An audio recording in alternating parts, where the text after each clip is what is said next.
Assalamu alaikum wa rahmatullahi wa barakatuh.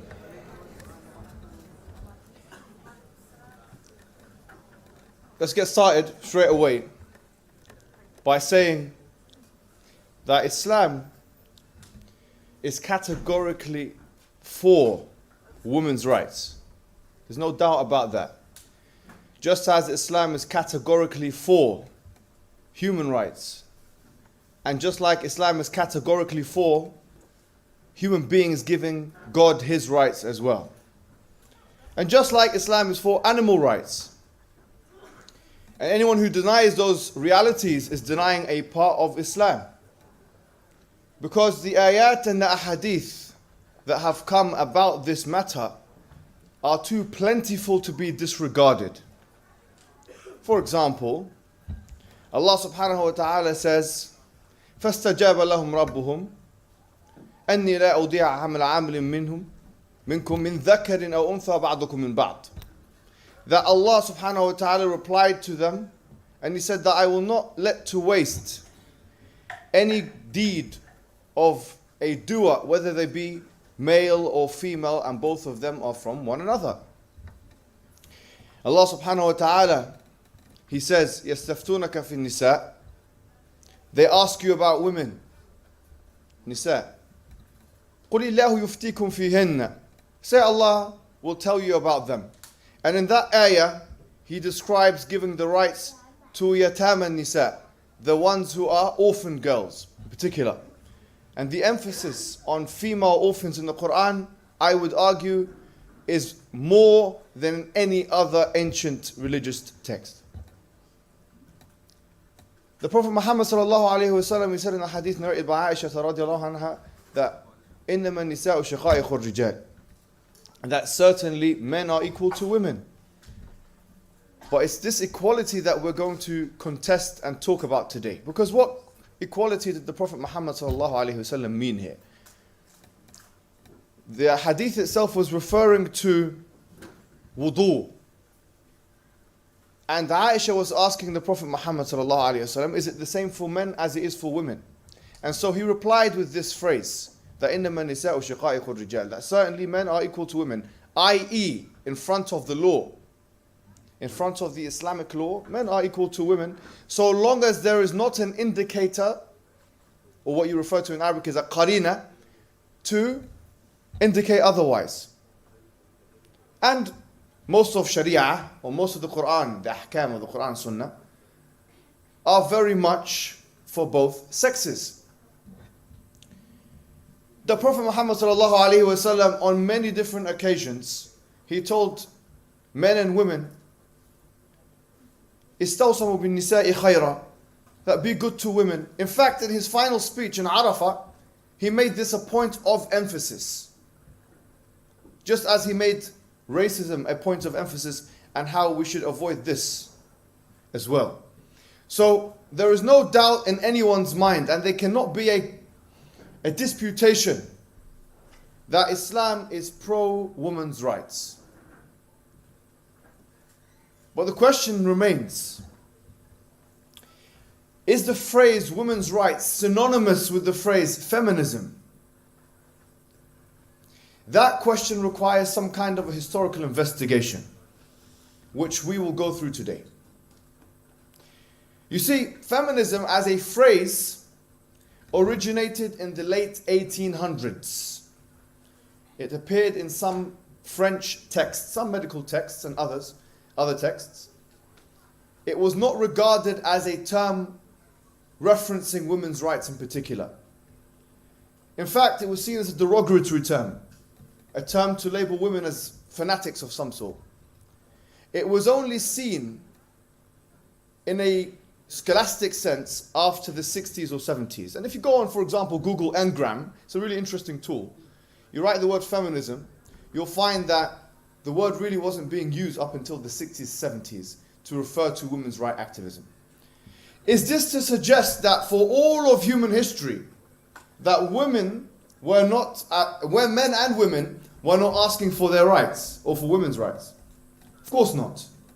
Is this to suggest that women only in the 60s and 70s began to realize that it's time to demand rights for women? Of course not.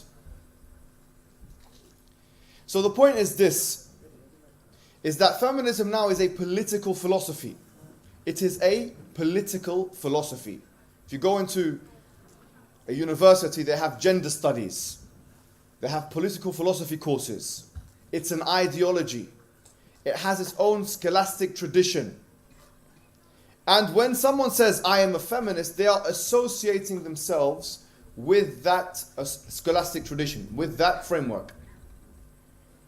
So someone can be an advocate of women's rights without being a feminist. And that is the majority opinion in, for example, America or other places where surveys are done, and women decide to not identify themselves with feminism. Now, if you look, for example, in Britain, where the movement, the Western movement, you could say, I'm not going to say it started in Britain, because there was parallel movements in Canada, in the United States of America, in France, and in Britain. But looking at Britain just for an example here, because it was the colonial mother of the world, if you like. For example, in the 1640s, 1650s, there kind of emerged this criticism of the fact that women were not being educated. For example, Belthua Matkin, a woman, she famously said, if you let women be fools, you will let them be slaves. Which is a very interesting point. In 1792, I think it was, Mary Wollstonecraft came out. She wrote a book called Vindication of Subjugation of Women. Very, very famous book. It's seen as probably one of the most impressive books that started what is referred to sometimes as first wave feminism. After her, and during her time, after and around the French Revolution, many people came out, and the main demand was as follows. This was the main premise of feminism at that particular time. The main demand was that women, just like men, have mental faculties, they have intellect, they have rationality, and therefore their intellect and rationality should be nourished through the system of education. And this was the main argument of Mary Wollstonecraft. She said that we should be educated just like men. Why not? We are accountable, are we not?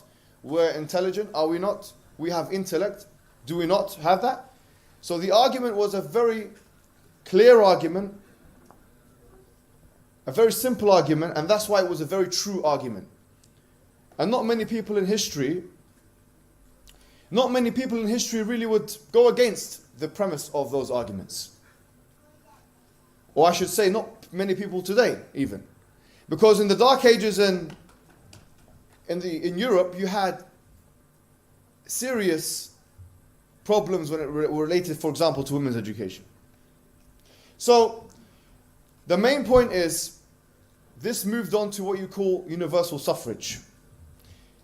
And here is where we need to really think about some very key questions. Universal suffrage is the idea that men and women should both vote. And in both the United States of America and the United Kingdom and other places like Canada and France and other places, there was a movement now to try and get women to vote. Now, obviously, once again, from our perspective as Muslims, we don't have any issue with this, because at the time of the Prophet Muhammad ﷺ, when they were doing bay'ah, it was men and women doing bay'ah. We don't have an issue with this. We don't have an issue with it. Fundamentally, like, why should women not have a vote? This is not an issue for us. So once again here, there is no line of demarcation. We have not parted ways yet with the feminists, with the so-called feminists, because at this point in time, by the way, they didn't call themselves feminists. Those individuals didn't call themselves feminists. Some points need to be noted. First wave feminism, despite having reasonable claims, was a racist movement. Now wait a minute, you're going controversial all of a sudden. Yes, I am. But it's the truth, and most people would recognize this. For example, Emily Scanton, who started the Falls Conference, the Seneca Falls Conference in 1848, she was not happy with the fact that black people could get the vote, for example, before white women would. Likewise, Rebecca Latimer Felton, she was the first senator of the United States that was a woman. And she explicitly advocated white supremacy. She was part of the KKK. And she said that if it wasn't, I cannot bear to see a black man, vote on my rights. I cannot bear to see this. And she even advocated the lynching of black men. Lynching. She said, I would rather see 1,000 black men lynched every week than for me to for them to vote for my issues. And this is not isolated incidents. Even in this is the United States, but in the United Kingdom, you had Millicent Fawcett, who's got a society named after her now in the United Kingdom. It's called the Fawcett Society. She was once again very appalled with the fact that New Zealand Maori women have a vote before white women do. So this was a racist movement. Why is this very important? Because the second wave narrative of feminism, which we're going to talk about more in detail, has women being oppressed at all times by men. This is the narrative. This is the story. That here you have women on the bottom, subjugated, subordinated, oppressed. And then you have men on the top oppressing them. My question, if this is a generalizable statement, can we say that black men were oppressing white women? Wait a minute, say this one more time. Okay, no problem. I'll say it again. If this is a generalizable thesis, that men are oppressing women, can we say in the context of the United States or the British colonial context that men of color, I'm not even going to just say black men, either black men living in the United States or colonial subjects of other nations, can we say those men were oppressing women? Can we say this? It's impossible for us to make this claim. The narrative of feminism, therefore, is an unsophisticated narrative. Because the narrative is this: men are always oppressors and women are always oppressed. But here's the question we must ask. What men are you talking about and what women are you talking about?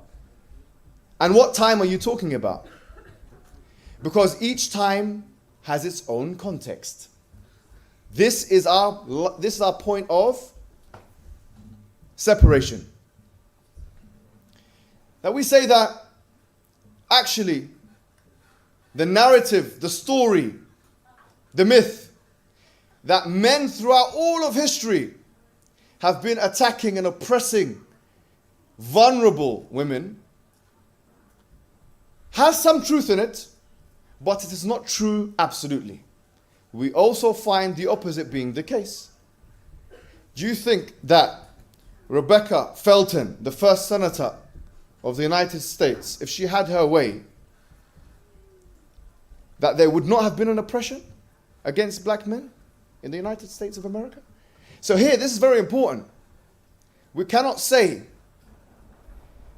that men have been oppressing women throughout all of society. Now, second wave feminism really started in the 60s. Second wave. Now, usually, it's divided into first wave, second wave, and third wave. That's how they divide it now. Yeah? And they also divide feminism into liberal feminism, Marxist feminism, and radical feminism. Loosely, how they define feminism, historically and ideologically. That's how they compartmentalize it. In the 60s, you had people like Simone de Beauvoir, very influential, if not, in my opinion, the most influential feminist maybe to have ever lived. She wrote a book called The Second Sex. You had Betty Friedan, who wrote a book called Feminine Mystique. You had these women coming out and writing books about feminism. And here now the premise has changed. Now, this is very important. Because the question would be, okay, what's wrong with being a feminist? Right now, we don't know what's wrong with being a feminist. Isn't it just about women's rights? I'll tell you what the problem is. First wave feminism, the demand was reasonable. Women need to be educated just like men. Women need a vote just like men. Women need to be part of public life just like men.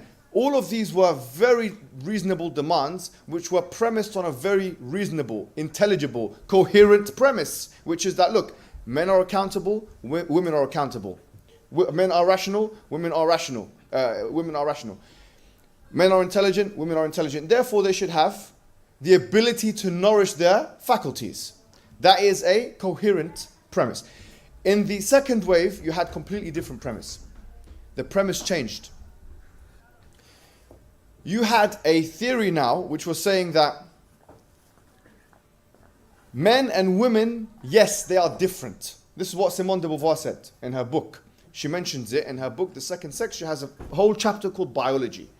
And she says, yes, she even says women are much more emotional than men.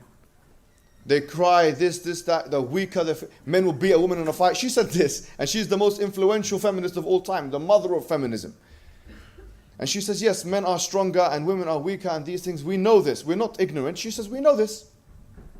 By the way, if I had said this, it would probably seem misogynistic. Imagine if I was working in somewhere in Norway and say, look, women are more emotional than men. I say this, it's problematic. But if Simone de Beauvoir says it, no problem. Anyways, the truth can only be said by some people in certain corners. Anyways, so here, she says, we know the differences between men and women. There are physiological differences. There are psychological differences. There are biological differences. We know. She says, despite this is the point of second wave feminism, where the premise starts to crumble underneath. She says, we know this, but despite the differences, we should be treated the same. That is the premise. Because gender is socially constructed, she famously says that a woman is not you're not born a woman, you're made into one. So gender is socially constructed, therefore we're equal. We should be treated equally, even though in terms of sex we are different. First question, can you prove this? Why? Because here you're saying ought to and should. These are moral judgments. The assumption here is that different things should be treated the same way. My question is, how can you prove this? Is there a mechanism of proving this philosophically? And she provides absolutely no mechanism whatsoever. There is no mechanism. Now it becomes even more ridiculous. Because, and by the way, many people would agree with me, even as feminists, on this point. Third wave feminism, for example, a woman called Montique Wittig, who wrote a book in 1996, and also Judith Butler. I think she's still alive now. These women now are saying that sex itself is socially constructed. Wait a minute, please. Why did you have to go there? Why did you have to say such silly things? What do you mean sex is socially constructed? They use postmodernism, post-structuralism, and these things, and they say sex. You know, when I say sex, we're talking about when a baby is born, they're born with certain genitalia. A man is born with a penis. A woman is born with a vagina. Yes? We can see. No. This is a social construction. Okay, my question to you. How do you know, I would say to her, how do you know what you're saying is not a social construction? How can you prove what you're saying is not socially constructed? This is what I would ask her. To what extent now because now there's a tension between science and feminism. You're denying biological realities so you can make a point, a metaphysical point which cannot be proven. Why did they have to say this? This is a question, very important question. Why did they have to go down this route and say that sex is socially constructed, or that it doesn't matter? Sex does not determine gender in any way, shape or form. Why did you have to go down that line of reasoning? To fill the gap that Simone de Beauvoir left. Which is what? She had no mechanism of proving that differences should not be treated in different ways. In other words, Simone de Beauvoir said, yes, we have biological differences, but we should be treated the same. But she didn't tell us why or how. Now, these other feminists that came afterwards, they realized that there's a problem in that reasoning. And they said, to make it easy for us, we're just going to say, yes, that sex and gender have no connection whatsoever. Sex and gender have no connection whatsoever. Therefore, you can be whatever you want to be. And this woman, Wittig, she says lesbian women, because she was a lesbian, radical lesbian, she said that, by the way, a radical lesbian means that she believed that lesbianism was the way forward for women in order to assert themselves independently. She said that lesbian women are not women. Tayyib, what's the problem? I mean, what do we say about this? Or how do we respond to that? Now, the point is this. Fine, if they're not women, then women have not been oppressed. If they're not women, then okay, what's the whole point? The whole thesis drops. Then what are they then? Not men? They're not women? They're their own category. And this is where the feminists start to attack each other, because of the incoherence of the premise of feminism, the new premise after the second wave. For example, Germaine Greer, she's Australian born, but she's now based in the UK. She wrote a book in 1970 called the Female Eunuch, which means, this means someone who has been castrated, you know? Anyways, very famous book. She came on Newsnight or one of those TV programs, and she said that transgendered people, yes, transgendered people, they are not really women. So they're all contradicting each other. One is saying biology has everything to do with it. The other one is biology has nothing to do with it. This one is saying sex is linked to gender. This one is saying no, gender is not linked to sex. They are contradicting each other because there is no basis for what is gender, what is sex. They're all contradicting each other. It's literally ramblings. This is what it is. It's become ramblings. Philosophical ramblings. And they're all contradicting each other one after the other. The question is, why, as Muslims, for example, why can we not associate with this? Because of many reasons. Number one, Islam is clear in its demarcation between men and women. Men are biological, born as males, etc. Women are, and the feminist movement is not agreed upon this, and they would seem to suggest that gender is socially constructed. This is a problem. Number two, the second wave attack on motherhood. The second wave attack on motherhood. Simone de Beauvoir has a whole chapter on motherhood and on marriage. And she herself never got married and never had children. And she thought it was oppressive by virtue of the fact that you do it, that you will be oppressed. So in other words, she thinks that if a woman has a child, she's oppressing herself. And she never had a child. And it's really interesting, by the way, if you go online and you write her name, Simone de Beauvoir, you'll find that she always wears a hijab. It's really interesting. I've never seen this woman without hijab. But she never had a child. She never had children. She never had children, and she never got married, and she thought the whole thing was oppressive. So Islam encourages marriage, encourages for you to have children. Therefore, there is a contradiction. Point three, their attitude towards men generally. They would argue that men are not the enemy. Betty Friedan said this, men are not the enemy. But in other parts of her book, she says, you know, in Feminine Mystique that she wrote in 1963, she said that, you know, we're in a comfortable concentration camp. Comfortable concentration. Just listen to the words that she's using. Women in a home are in a comfortable concentration camp. How can you have a comfortable concentration camp? That's a contradiction in terms. A concentration camp is uncomfortable by nature. It's meant to be uncomfortable. So how can you have a comfortable concentration camp? Anyways, these things are extreme ramblings of women who came to radicalize a thesis which was coherent at first. And then it became unintelligible, incoherent, and contradictory. So, feminism now, when you say I'm a feminist, people don't even know. If for example, I've been to many universities in the UK, and we've talked about feminism, and I usually do, I'm not going to do this here with you guys, you know, in Norway. But I say, put your hands up if you're a feminist. Oh, I'm a feminist, I believe women's rights. So I take one of the people from the audience, I say, what book have you read about feminism? And they say, I don't know, I haven't really read any books, but I believe in women's rights. I believe in women's rights as well, yes. But when you read the works of the feminists, you will realize very, very quickly that actually, especially second wave feminism, it goes a little bit too far. And third wave feminism is just nonsense. For most people anyways. It's just nonsense. And it has no basis whatsoever. And that's why you'll find that they're contradicting each other on key issues.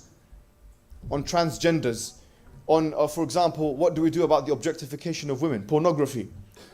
Andrea Dworkin, who was an individual who wrote about feminism and pornography, etc.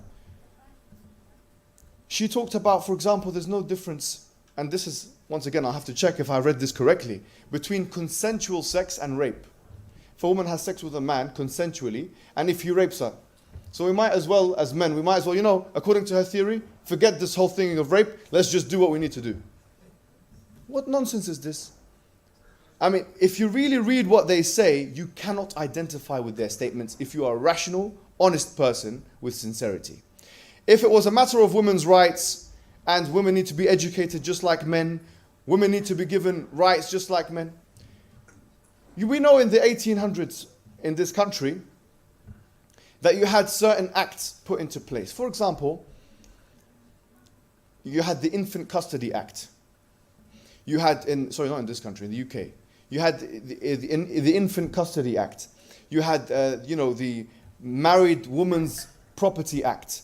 All of these acts, the Matrimonial Causes Act, all of those acts, for example, gave women rights to property, and they gave women rights to, for example, divorce. The Divorce Women's Act, I forget the name of the act. These were all in the 1800s that were put into place. But all of these things were given to women 1,400 years ago. The Prophet Muhammad ﷺ, a woman came to him. She said to him, "Lawla makhifatillah, la bazaqtu fi wajhi," about her husband. If it wasn't for the fear of Allah, I would have spat in his face. I can't stand the guy. فَفَرَّقَ بَيْنَهُمَا. He got them. وَكَانَ هَذَا أول خلع في الإسلام. This was the first khul'a in Islam. Women had the right to divorce 1,400 years ago. Not in the UK and the US and these countries. It was like 150 years ago. It's nonsense. And that's why there was a need for that kind of narrative. That's why there was a need for it. Women didn't have the right to own their own property. Women were being sold in the Victorian period. Did you know this? Married women were being sold. It's called wife selling. There were books written about it, wife selling, in the Victorian period. They used to be sold. A wife used to be sold in England. Here, buy my wife. This is what it used to be. That's why there was a need at a certain point in time there was a need for a kind of movement, or you could say, a kind of effort to get rid of this kind of thing. Because the premise that men and women are rational, accountable actors didn't link with the social organization of that particular time. Another interesting feminist, and I found this really, really interesting. She is probably one of the biggest names in all of feminism. Her name is Virginia Woolf. And she wrote a book in 1929. She actually wrote many books. But one of them was called The Three Guineas. And do you know what she said in this book? And she's one of the, she's regarded as one of the biggest feminist thinkers. And this is what I will conclude with, because I've got 1 minute and 55 seconds. Why shouldn't we be feminists? She said this. She said the word feminism, it used to refer to when a woman couldn't make a living for herself. Now a woman has the rights that she didn't have. So she says now the word has become meaningless. And she's writing in 1929, less than 100 years ago. She goes, the word has become meaningless. And any meaningless word is morally corrupt. She referred to the word feminism as a morally corrupt word, because it would be assumed that she thought it would create more tensions between men and women. There's no need to use this word. 1929 she's talking about this, before the second wave of feminism even started. She's saying it's a morally corrupt word. And I'll end, subhanAllah, and that's why I would say to men or women who say, why should we not identify as feminism? Because the need for using that terminology is not existent. You don't need to use it. You don't need to use it. You can say, I believe in women's rights. The Quran says, وَمَا تَتَمَنَّوا مَا فَضْرَ اللَّهُ بِهِ بَعْضُكُمْ عَلَى بَعْضٍ. This is beautiful, wallahi. That Allah says to us, do not wish for what the other person or what the other gender has. لِلرِّجَالِ نَصِيبٌ مِمَّا اكْتَسَبُوا. Men have a portion of what they have earned. وَلِلنِّسَاءِ نَصِيبٌ مِمَّا اكْتَسَبْنَ. And for women, there is a portion of what they have earned. In other words, men and women in Islam are both treated with justice, And they have a complementary relationship with one another. We should not be attempting to compete with one another with the things that either of us don't have. Some things men can do that women can't, and some things women can do that men can't. And so therefore we should live in complementing one another and like the day and the night, covering one another in that sense. And it should not be a competitive relationship, rather it should be a complementary relationship. Wassalamu alaikum wa rahmatullahi wa barakatuh.